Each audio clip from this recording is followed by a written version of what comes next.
আজকে একটা দারুণ প্রবলেমের কথা আলোচনা করছি। অনেকেই বলছেন যে বাচ্চারা আজকাল বেশি মুখে মুখে কথা বলে, মানে তর্ক করে, বাবা মাকে শোনায়, মাস্টারমশাইকে শোনায়, সবাইকে শোনায়। একটা ঘটনা আপনাকে বলি। এরকম কনসালটেন্সি করতে গিয়ে একদিন একজন বাবা মা এলেন, তিনি বললেন যে দেখুন, আমি রাত্রিবেলা আমার অফিসের কিছু কাজ করছিলাম, তো সেই সময় আমাকে কম্পিউটারটা ইউজ করতে হচ্ছিল।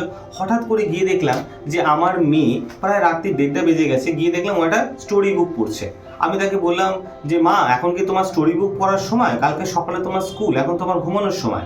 মেয়েটা হাসতে হাসতে আমাকে সঙ্গে সঙ্গে উত্তর করলো, বাবা তুমিও তো জেগে আছো।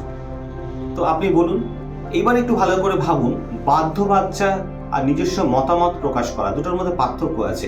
সে কি ভুল কিছু বললো? না, ভুল কিছু বলেনি, নিজস্ব মতামত প্রকাশ করেছে। তাই আমি আপনাদেরকে সাজেস্ট করব, আপনার বাচ্চা যদি নিজস্ব মতামত প্রকাশ করে এবং সেটা যদি ঠিকঠাক হয়, তাহলে কিন্তু তাকে সাপোর্ট করুন। আপনি যেটা করছেন, আপনার বাচ্চাকে বাধ্য করছেন, মানে আপনি যেটা বলবেন সেটাই শুনতে হবে তা নয়।